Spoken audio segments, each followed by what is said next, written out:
And we are live. Welcome, mystery and thriller fans. I'm your on-air host, Sara DiVello, and I'm so excited to welcome tonight the incredible New York Times best-selling author, Deanna Raybourn, here to give us the inside scoop on her brand new red-hot book, Killers of a Certain Age. Deanna, welcome to Mystery and Thriller Mavens. Tell us about these killers.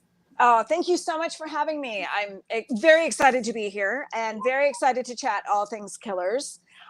This book follows what happens with four female assassins who are 60 years old and about ready to retire, but they have to band together to take out the organization they work for when they realize that organization would rather see them dead than let them retire.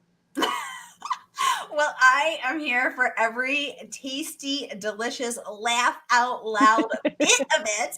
And I can't wait to get into every dirty detail. But first, I just want to welcome everyone who is watching with us on Facebook, on YouTube. No matter where you're watching from, you're in the right place. This is the right time. It is Mystery Monday. And because Mondays can be killer, we're going to make it a little less painful. If you've been here before, you know the drill. And if you're new, welcome. We're so happy to have you. Here's the drill.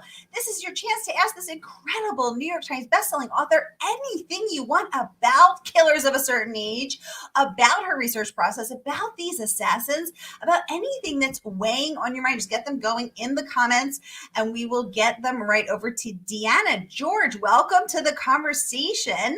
Love your profile picture there. I'm seeing some great Danes. I love Danes. Love it. We got some virtual dogs. You know, that I stalk other people's dogs on Instagram, so this is very exciting to me. To have a virtual dog show up. Love it. Yay. And George had messaged earlier that he wasn't able to go to your in-store event. So we're very happy to have you tonight with us, live from Texas, George. Susan, welcome to the conversation. Great to see you here. She said, I love your books, Deanna. Oh, yay. Thank you. Thank you. Thank you. And Susan, tell us what you love about Deanna's books. I know I love that sense of humor, those razor sharp insights. Tell us what you love about it. Well, I want to get over to share some of the incredible words of praise that this instant New York Times bestseller has earned. So first, let's kick off with this rave review from the Washington Post, which calls this a singular suspense story. I'm going to pop it up here on the screen so we can all read along.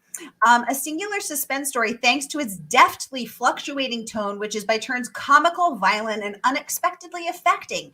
It's impossible not to root for these dangerous dames and their refusal to let themselves be put on the ash heap, a phrase that in this thriller should be taken literally. Amazing review here in the Washington Post, which also we saw in the Houston Chronicle this week. Amazing. Who gave us a shout out for the event tonight. So thanks to the Chronicle.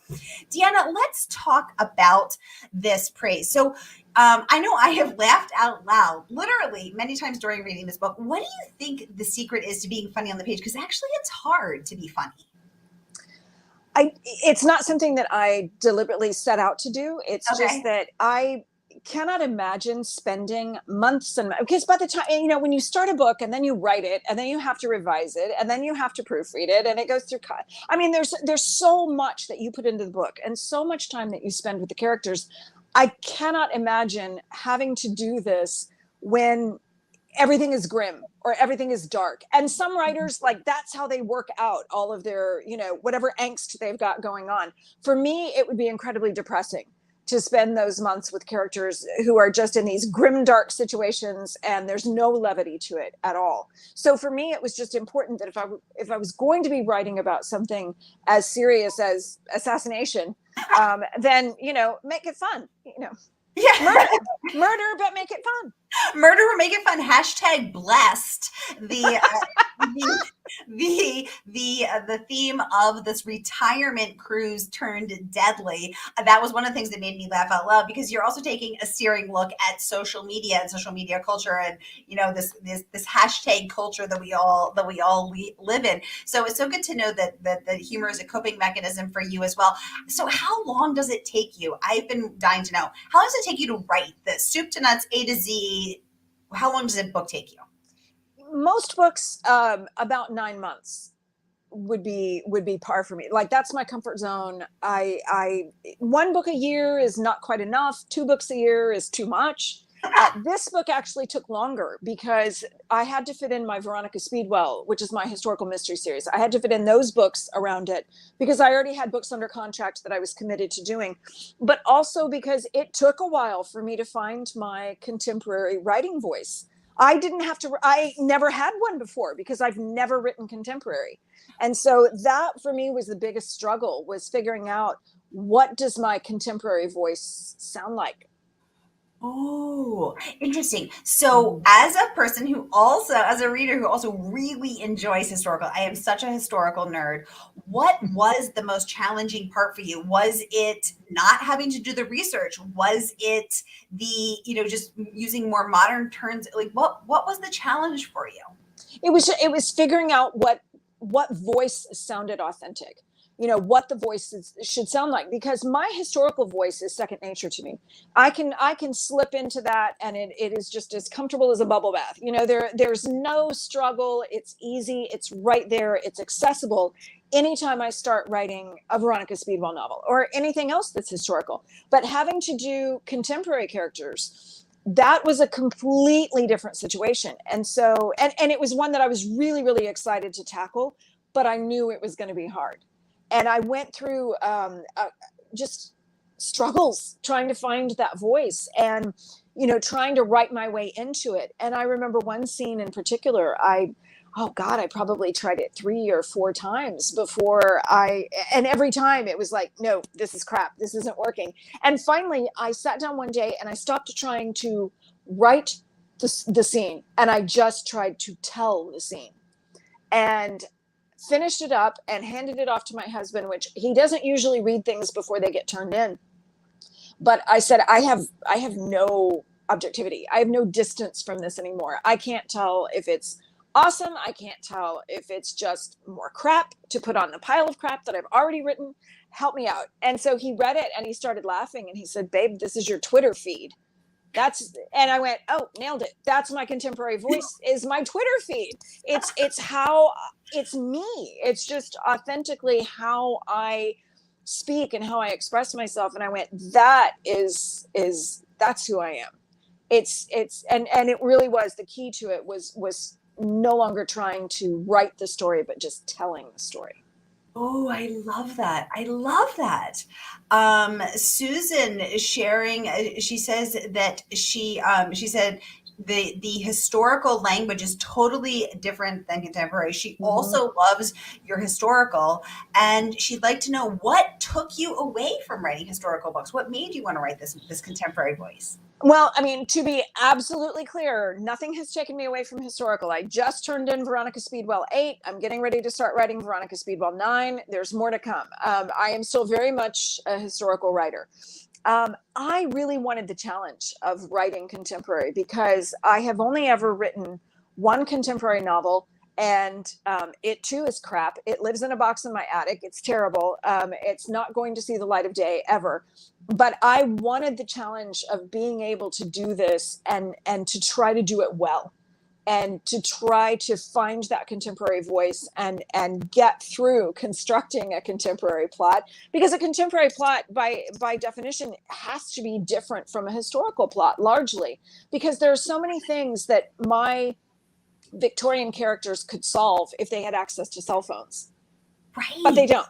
So, the plot of necessity is very different in a contemporary. You have to deal with all of these changes in how people move through the world, how they relate to each other, and just kind of the domino effect that technology will have. Because one simple, like, I have friends who wrote romantic suspense novels in the 80s and 90s, and they cannot revise them. They can't put them back out there because the plot literally would be over with in 2 seconds if you had a cell phone.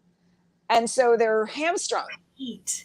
Yeah. Right. Yeah. So Right. it's just a completely different way of coming at writing. And to me, it was such a huge challenge that I really, really wanted the opportunity to see what I could do with it. I love that. I love that because it's not just about the fact that, now we have cars and cell phones and internet and technology and street cameras and DNA and fingerprint technology, Exactly. but it's also the way that we viewed women, the way that we viewed mysteries. I mean, there's just it's that is a fascinating take on what that challenge has been like for you. Licha, welcome to the conversation. So glad to have you. Susan saying she also loves all of your research and historical themes in your Veronica books. Fantastic. Yeah, I'm Thank a you. huge fan as well. So let's chat more about this one.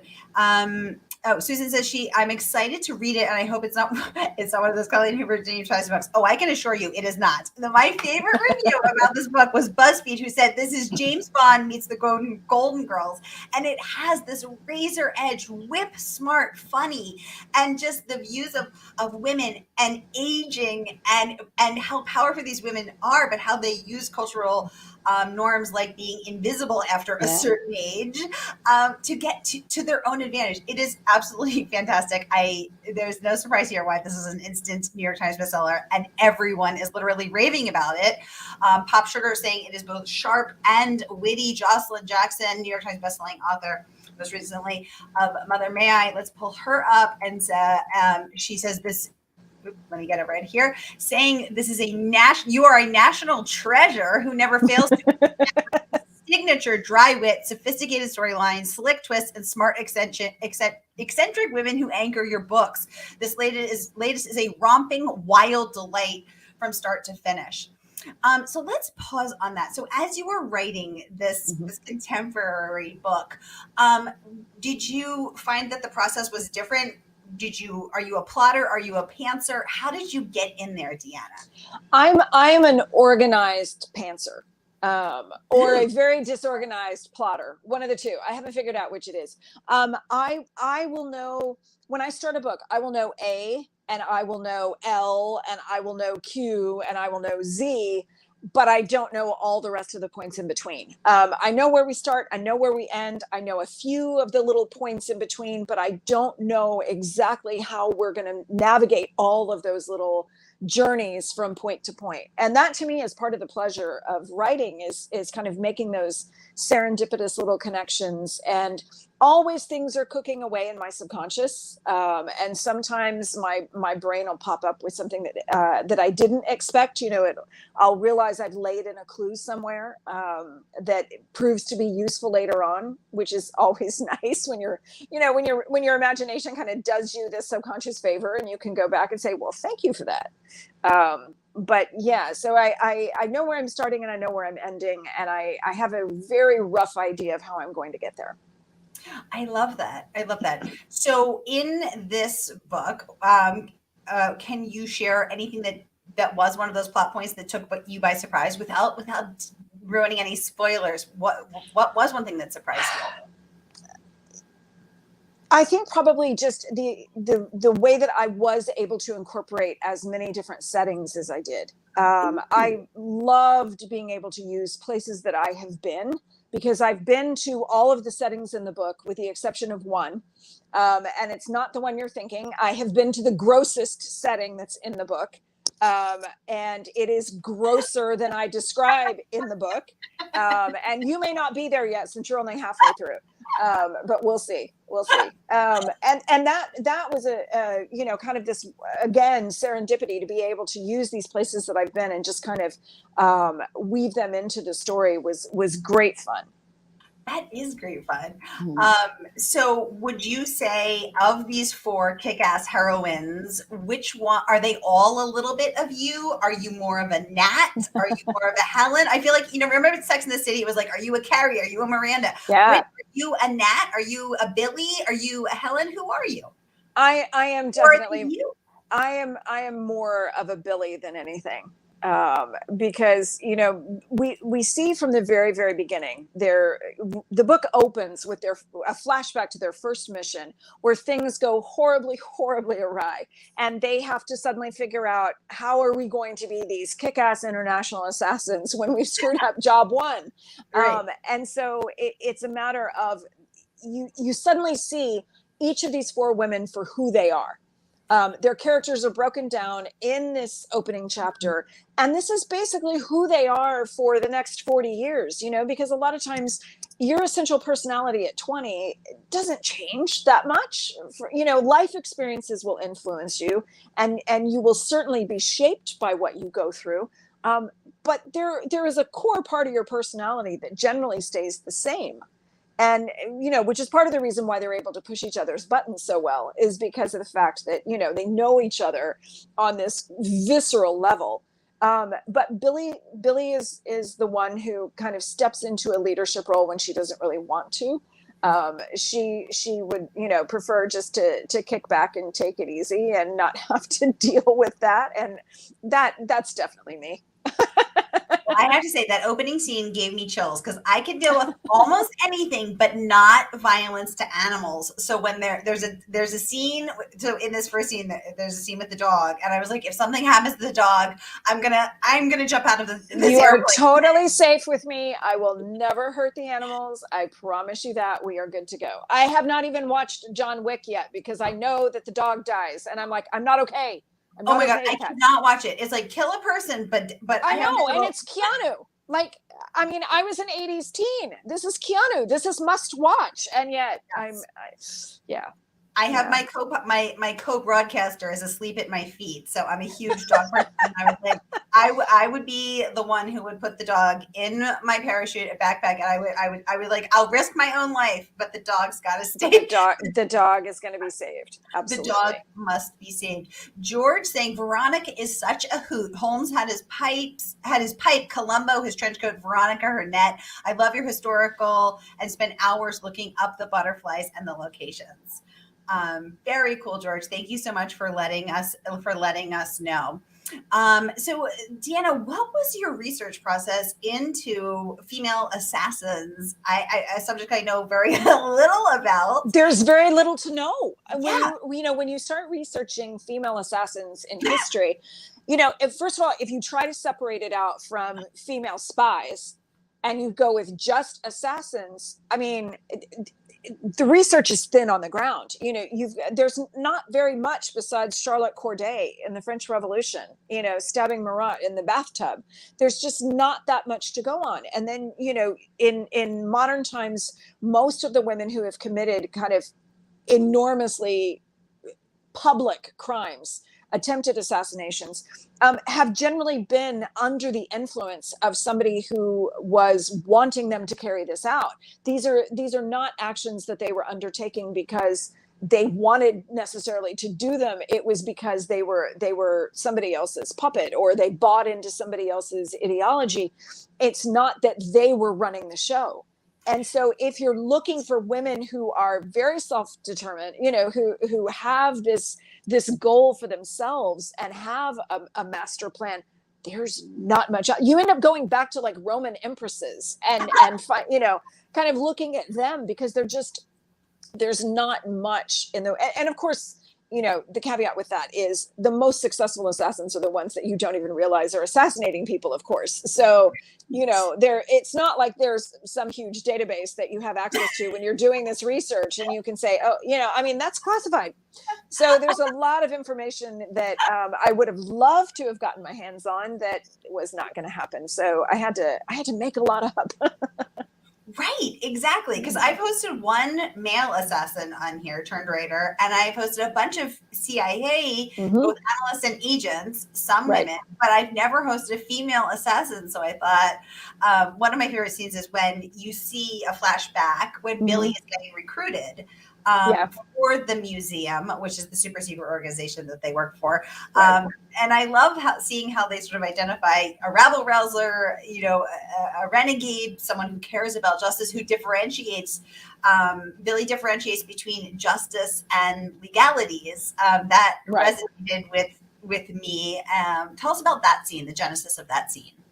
Oh, that is one of my favorite scenes in the book, and it had a couple of different versions before I finally got to this one. But the core of it was always the same. That conversation that she has with the recruiter was always basically the same. The last time I went through and wrote it, where I really feel like, okay, I finally got it where I wanted, was where Billy is when they find her. That I added at the last time I wrote the scene. And then the book that Billy has with her.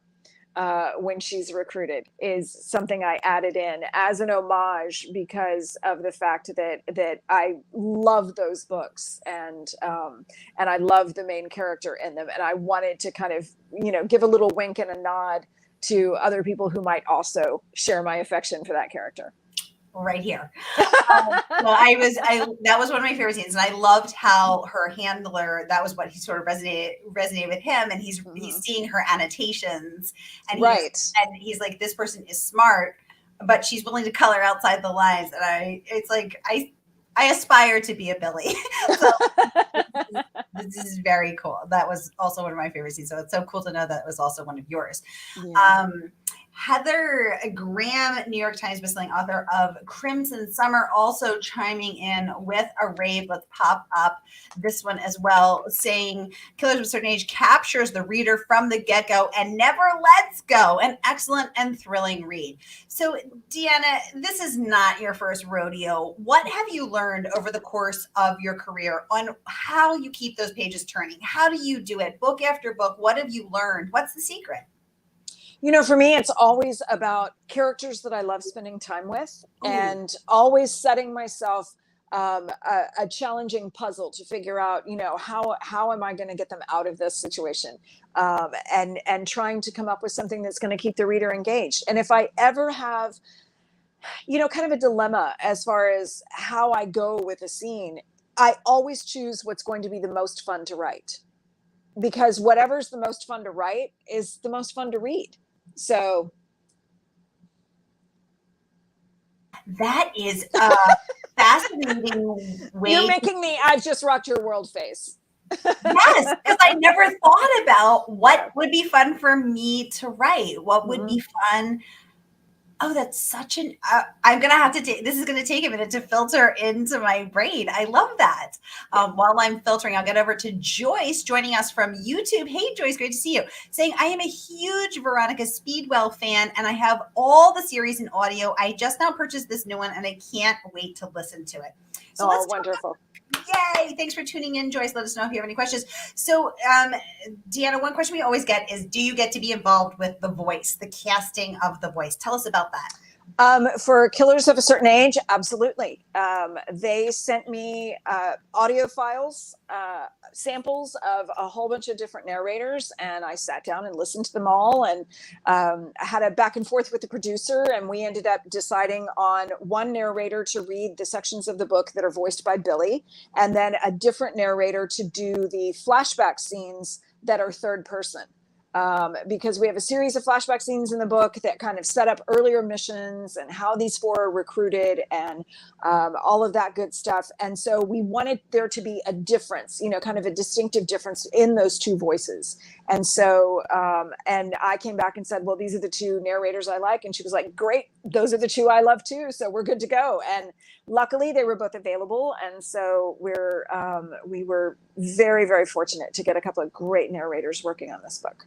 So it was a clear winner for you. You're like, that's my voice. Absolutely. Very Absolutely. Cool. Oh, and it's interesting too that your editor was on the same page. Like you're both hearing it internally. Because I know sometimes I'm a really visual person, so I always picture, oh, I think I'd have Helen Mirren in this role, or I'm mentally casting it because of course I take my job seriously, and sometimes I'll be chatting with other readers and they'll be like, that isn't my Helen at all. And I'm like, how could it not? It's just, so it's interesting that you both had the same audio idea in your head. Yeah, it was one of those lovely, lovely things where, everybody was just kind of congruent with each other. And, we got to both just be very happy with our choices, and we both got our first pick. Yay, I love knowing that backstory. Well, I want to remind y'all, the book just came out and was an instant New York Times bestseller. Congratulations on that, Deanna. Thank you. You can get your copy of the book from our favorite woman-owned independent bookstore tonight. So I'm going to pop the link up here. So order your copy now so that you too can immerse yourself in the world of these 4 fabulous female assassins. Here is the link. So click and order it, and let us know which one you are. Are you a Billy? Are you a Helen? Are you a Nat? We don't know. So we'll continue the conversation as we always do over in Mystery and Thriller Maven. So grab your copy, y'all. You're going to love it. Pop Sugar deemed this a sharp and witty thriller. Buzzfeed calling it James Bond meets the Golden Girls, which I think is maybe my favorite. Did you have a favorite review, Deanna, where you're like, at last I am seen? No, because I don't actually read reviews. So everything that you're saying tonight, I have never heard. Oh my gosh, I love it. Yeah, I don't read them. I know that of the trade reviews, the things that come out that booksellers read and librarians read, 4 of those reviews in different publications were starred, which is amazing and wonderful. And they will tell me, oh, hey, we got a review in the Washington Post and it's great. But as far as what the review is, no. They will send that to my agent, and so the PR department and my agent, and they will all have a party together in the emails, and I know nothing about it. Was that a choice that you made, on book 1, where you're like, this is too stressful, I can't do it? Is that what happened? Yeah, I don't ever read reviews. It's not, I feel like other people's opinions of me are none of my business. So I just, because by the time the review comes out, the reviews are not written for us anyway. They're not written for the writers. They're written for readers. And, if I pay too much attention to what a review is, then that's just going to get in my head. And the thing is, reviews are very much idiosyncratic. They're very subjective. They belong to the person who wrote them and to their viewpoint, and they're perfectly valid. But not everybody is going to agree with each other on them. And, I remember even early on when my first book came out, I got an email from one reader who said, oh, I love this book. And I love those little epigraphs that you put at the start of each chapter, the little verses, because I would pull a Shakespearean quote at the start of each chapter. And then the very next email I got was, I love this book, but I hate those epigraphs. Never put them in. And I thought, okay, then how are you ever supposed to make, you can't make everybody happy. There's no way. So what you have to do is worry about making yourself happy, turning in the absolute best book that you possibly could, and just, hoping that it will find its readership, and go from there. And readers are the ones who read those reviews, and that is for them. That is their conversation, and I don't need to be a part of that. Oh, I love that, Deanna, because because it's really hard not to. It's funny, because some 2 particularly tough reviews for my first book still stick with me 10 years later, and the nice ones are somehow easier to forget. But of course, criticism is always going to stick with you more than compliments. Unfortunately, it's the way we're hardwired. And I'm hugely appreciative when people review the books. But as I said, that's not a conversation that I really should be a part of. I've seen a lot of really bad author behavior that starts with a review that for some reason struck a nerve and made someone feel bad. And the thing is too, you can have a bad review that is 100% legitimate. You can have a bad review that is a reviewer having a bad day. And of course you tend to have more of those if it's someone who's expressing an opinion about a book that they bought, as opposed to a trade reviewer. But those conversations, they're conducted in spaces where they are for readers and not for writers. That's not a space where I feel like we need to be intruding. At least I'm not going to intrude in that space and try to take up room when people are trying to talk about my books. That's their privilege. If they've taken the time to read it, then they have every right to discuss it and form their opinions and exchange those opinions. And they don't need me putting my fingerprints in there. Well, I love that perspective, and I think that is probably a really good regimen for mental health, because it absolutely is. So I am taking notes. I got you, girl. I got you. I love it. Y'all, I just want to remind you, the book is freshly out and already a New York Times bestseller, an instant bestseller, which is so freaking amazing. I'm just so happy. I know, I am over the moon. I am absolutely over the moon about that.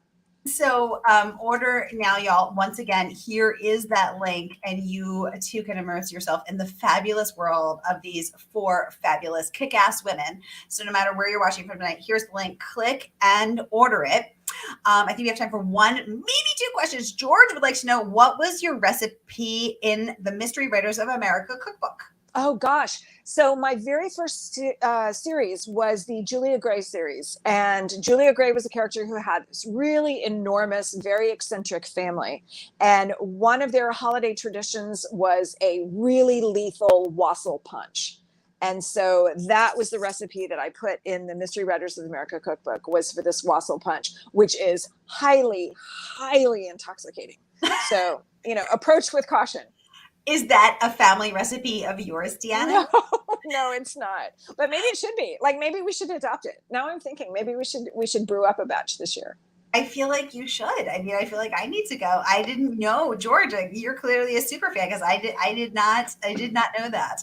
I just want to take one more question. This one was submitted in advance. I wanted to make sure to get over to Anne, who wanted to know, what's your best advice for an aspiring young author? I think probably the most helpful thing that I can tell someone who aspires to be published is, don't worry quite so much about what people who are already published think, because you know more than they do about writing your book. I know how to write my books, but I don't know how to write your books. You're the expert on that. And, many, many moons ago, Dr. Spock was like the childcare expert. And I want to say that his book started out, trust yourself, you know more than you think you do. It was something like that. It's the same for writers. Trust yourself. You know more than you think you do. I love that. I love that, because I think that so much of this industry can give authors, and especially those starting out, the feeling that you're lucky to even have a seat at this table. You would be lucky to even get a crumb at the seat at this table. And if you don't want this crumb, there's 5,000 people behind you who would stab you and step over your crumpled body for that crumb. And there's so much to disempower a young writer, that I love the idea of putting that power back in her hands and saying that, actually, you know this. What a fabulous, fabulous piece of advice. And of empowerment. With that, y'all, we are out of time. So I want to thank you, Deanna Raybourn, for coming in and giving us the inside scoop on Killers of a Certain Age. Y'all, thank you for joining us here for another fabulous Mystery Monday. George saying thank you so much. This was so much fun. Great discussion, George. Always a pleasure to see your name pop up, sir. And I'll be back at the top of the hour with Kate Nunn, live from Australia. Y'all have a great night. Thanks for tuning in. Thank you so much.